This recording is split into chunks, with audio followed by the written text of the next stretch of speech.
Question number 47 है आपका दोस्त।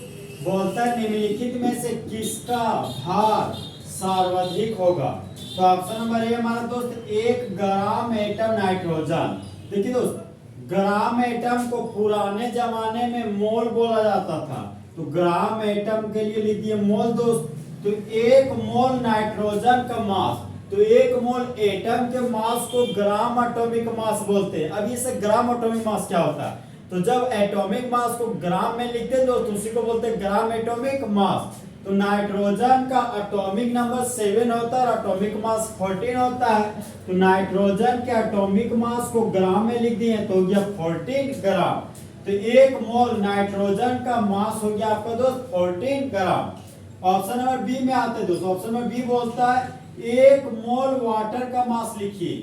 तो 1 मोल वाटर दोस्त, तो वाटर मेरा दोस्त मॉलिक्यूल है, तो 1 मोल मॉलिक्यूल के मास को ग्राम मॉलिक्यूलर मास बोलते हैं। जब मॉलिक्यूलर मास को ग्राम में लिखते दोस्त, उसी को ग्राम मॉलिक्यूलर मास बोलते हैं। तो वाटर के मॉलिक्यूलर मास को ग्राम में लिखना है।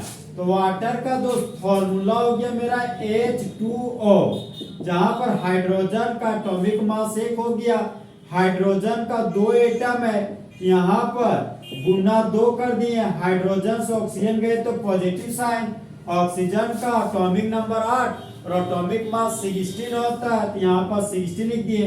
ऑक्सीजन का 1 एटम है तो गुना 1 कर दिए, 16 और 2 हो गया दोस्त मेरा 18। और मोल निकाल रहे हैं तो मोल बड़ा पार्ट है तो बड़ा यूनिट लिखेंगे, तो बड़ा यूनिट होगा मेरा दोस्त ग्राम। तो 1 मोल वाटर का मास हो गया दोस्त 80 ग्राम।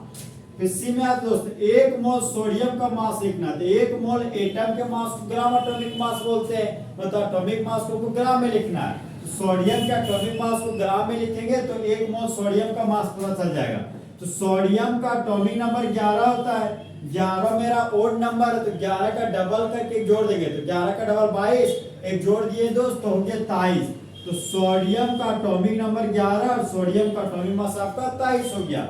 तो 1 मोल सोडियम का मास हो गया आपका 23 ग्राम।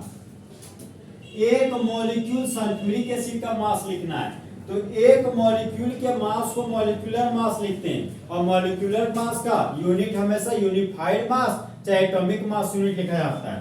तो सल्फ्यूरिक एसिड दोस्त 3 कंपोनेंट से मिलकर बना है, एक हाइड्रोजन, सल्फर, एक ऑक्सीजन, जहां पर हाइड्रोजन का एटॉमिक नंबर 1 और एटॉमिक मास आपका 1 होता है। नेक्स्ट एलिमेंट सल्फर है, सल्फर का एटॉमिक नंबर 16 और एटॉमिक मास 32 होता है। नेक्स्ट एलिमेंट आपका ऑक्सीजन है, ऑक्सीजन का एटॉमिक नंबर 8 और एटॉमिक मास आपका 16 होता है। तो हाइड्रोजन का एटॉमिक मास 1 है दोस्त, तो 1 लिख दिए।